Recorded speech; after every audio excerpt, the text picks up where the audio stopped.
7th standard term 3 chapter 1 number systemல exercise 1.3ல 4th sum பார்ப்போம். multiply the followingனு சொல்லிட்டு ஒரு set of questions கொடுத்திருப்பாங்க.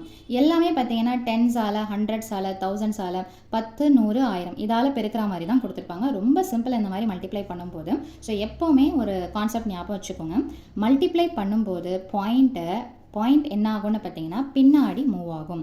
அதே டிவைட் பண்ணும்போது அதே பாயிண்ட் என்ன ஆகும் அப்படின்னு பார்த்தீங்கன்னா முன்னாடி மூவ் ஆகும். ஓகேங்களா? ஸோ அப்போது இதை நம்ம மல்டிப்ளை பண்ண போகிறோம். என்ன இருக்குதுன்னு பார்த்தீங்கன்னா ஸோ 2.57 இன்டூ 10 அப்படின்னா என்ன பண்ணுவீங்கன்னா ஒரு ஜீரோ இங்கே வந்துடும். ஓகேங்களா? ஸோ அப்போ பாயிண்ட் என்ன ஆகும், இங்கேருந்து இங்கே மூவ் ஆகும். அப்படின்னா என்ன வரும்னா 25.70. அவ்வளோதாங்க இந்த ஆன்சர். நீங்கள் லாஸ்ட்டில் ஜீரோ இருந்ததுன்னா அதை நீங்கள் விட்டுடலாம். ஸோ அப்போ ஃபைனல் ஆன்சர் பார்த்தீங்கன்னா வெறும் 25.7 அப்படின்னு கூட போட்டுக்கலாம். ஓகேங்களா? ஸோ அடுத்தது என்ன இருக்குது, 0.51 இன்டூ 10, அதாவது 0.51 10ஆல் இந்த 0.51ஐயும் 1ஐயும் மல்டிப்ளை பண்ணால் 0.51 தான் கிடைக்கும்.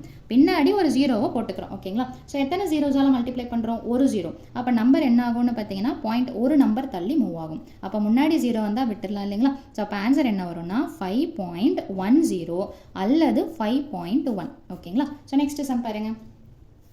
125 இது 1 இருக்கிறதுனால 1ஆல் எதை மல்டிப்ளை பண்ணாலும் சேம் தான். ஸோ முதல்ல இங்கே என்ன கொஸ்டின் இருக்குதோ அதை அப்படியே ரீரைட் பண்ணி எடுத்து எழுதிருங்க. ஸோ அப்போது 125.367 என்ன இருக்குதுன்னு பார்த்தீங்கன்னா 2 ஜீரோ இருக்குது. ஓகேங்களா? ஸோ அப்போ 2 ஜீரோ இந்த ஸ்டெப்பு உங்களோட அண்டர்ஸ்டாண்டிங்காக போடுறது. ஓகேங்களா? நீங்கள் இந்த ஸ்டெப்பை போடாதீங்க, ஸ்ட்ரெயிட்டாக இந்த ஆன்சர் எடுத்து எழுதிக்கலாம். ஓகேங்களா? ஸோ அப்போ என்ன வரும்னு பார்த்தீங்கன்னா 2 ஜீரோவை பின்னாடி எடுத்து போடுங்க. ஏன்னா மல்டிப்ளை பண்ணிட்டீங்கனாலே பாயிண்ட் பின்னாடி மூவ் ஆகிடுதுன்னு சொல்லிட்டு அர்த்தம். இது உங்களுக்கு புரியறதுக்காக நான் பாயிண்ட்டை ட்ரா பண்ணி காமிக்கிறேன் அந்த இடத்துல உங்களுக்கு ஆர்ச் வச்சு.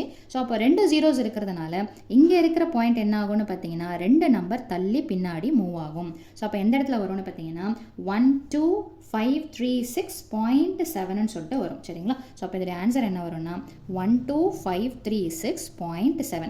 பாயிண்ட்டுக்கு அப்புறமா இருக்கிற ஜீரோஸ்க்கு அப்புறம் எதுவும் இல்லைனா அது வேலிட் கிடையாது. ஓகே? ஸோ நெக்ஸ்ட் ஒன் என்ன கொடுத்துருக்குறாங்க, இதே மாதிரியே தான் எல்லா சம்ஸும். ஸோ 34.51 பின்னாடி 2 ஜீரோ. ஸோ அப்போ 2 ஜீரோ இருக்கிறதுனால 2 நம்பர் தள்ளி போடணும். அப்போ பாயிண்ட் இங்கே வரும். ஸோ ஆன்சர் என்னது 3451. பின்னாடி ஃபுல்லாக ஜீரோன்றதுனால நீங்கள் குவிட் பண்ணிக்கலாம். நெக்ஸ்ட் பாருங்க, இப்போ டைரெக்டாகவே போடலாமா கொஸ்டின்லேருந்தே. ஸோ இன்டூ 100ங்களா? ஸோ 1ஆல் மல்டிப்ளை பண்ணால் சேம் நம்பர் தான் வரும். ஸோ அப்போ என்ன பண்ணுறீங்கன்னா வித்தவுட் பாயிண்ட் எடுத்து எழுதுங்க. ஆன்சர் டைரெக்டாக எழுதுறது சொல்கிறேன். 62735 எழுதிட்டுனா 2 ஜீரோவை பின்னாடி எடுத்து போட்டுக்கோங்க. ஓகேங்களா? ஸோ இப்போ இங்கே கொஸ்டின்லேயே நம்ம ப்ரொசீட் பண்ணிக்கலாம்.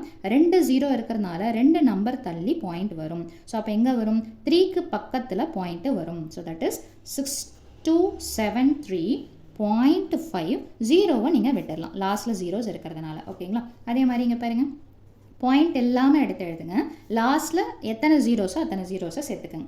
ஒரு ஜீரோனா நம்பர் என்ன ஆகும், ஒரு நம்பர் தள்ளி பாயிண்ட் வரும். அப்போ எங்கே நான் பாயிண்ட் வைக்கணும், 7க்கு அப்புறமா. ஸோ முன்னாடி இருக்கிற ஜீரோவும் வேல்யூ கிடையாது, பாயிண்ட்டுக்கு பின்னாடி இருக்கிற ஜீரோவும் வேல்யூ கிடையாது. So 7 is the answer. ஓகேங்களா? So next sum. ஸோ என்ன சொன்னேன், பாயிண்ட் இல்லாமல் எடுத்து எழுதுங்க. எழுதிட்டு பின்னாடி 2 ஜீரோவை சேர்த்துக்கங்க. இது 1ஆல் என்ன மல்டிப்ளை பண்ணாலும் சேம்ன்றதுனால அப்படியே டைரெக்டாக எடுத்து எழுதிடலாம். பின்னாடி 2 ஜீரோஸ் எடுத்து எழுதிக்கலாம். ஓகேங்களா? ஸோ 2 ஜீரோஸ்ன்றதுனால 2 நம்பர் தள்ளி பாயிண்ட் வரும், 1 2. ஸோ அப்போ பாயிண்ட் எங்கே இருக்கும், 3க்கு அப்புறமா இருக்கும். ஸோ பாயிண்ட்டுக்கு அதாவது ஸ்டார்டிங்கில் வர ஜீரோஸும் நெக்லிஜிபிள், பாயிண்ட்டுக்கு அப்புறமா வர ஜீரோஸும் நெக்லிஜிபிள். ஸோ அப்போ ஆன்சர் என்னென்னு பார்த்தீங்கன்னா 3. ஓகேங்களா? ஸோ நெக்ஸ்ட் ஒன் பாருங்கள், 0.4. நான் என்ன சொன்னேன், டைரெக்டாக எழுதணும்னா 0 போட்டுக்கோங்க, 4 போட்டுக்கோங்க, பாயிண்ட்லாம் வைக்காதீங்க. எத்தனை ஜீரோஸோ அதை பின்னாடி அப்படியே எடுத்து சேர்த்துக்கோங்க. ஸோ இங்கே பார்த்தீங்கன்னா 3 ஜீரோஸ் இருக்குது இல்லைங்களா? ஸோ அப்போ 3 ஜீரோஸ்னால் நான் என்ன பண்ணணும், 3 நம்பர் தள்ளி பாயிண்ட் வைக்கணும். ஆக்சுவலாக நம்ம பாயிண்ட் எங்கே இருக்குது, இங்கே இருக்குதுங்களா? ஸோ 1 2 3, அதாவது இந்த இடத்துல ஒரு ஜீரோ இருக்கணும், இந்த இடத்துல ஒரு ஜீரோ இருக்கணும். நல்லா பாருங்கள். ஸோ 4க்கு அப்புறமா 2 ஜீரோ வச்ச பிறகு தான் என்ன பண்ணணும்னு பார்த்தீங்கன்னா பாயிண்ட் வைக்கணும். ஸோ இந்த 2 கேப்பில் 2 ஜீரோ. ஸோ அல்லது இங்கேயே கூட நீங்கள் டைரெக்டாக எடுத்து போட்டுக்கலாம். ஸோ பாயிண்ட்டுக்கு அப்புறமா வர ஜீரோ, முன்னாடி வர ஜீரோ நெக்லிஜிபிள். ஸோ அப்போ ஃபைனல் ஆன்சர் என்னென்னு பார்த்தீங்கன்னா 400. ஸோ புரிஞ்சிருக்கும் நம்புறேன். அவ்வளோதான் அந்த சம்ஸோட சொல்யூஷன்ஸ். தேங்க்யூ.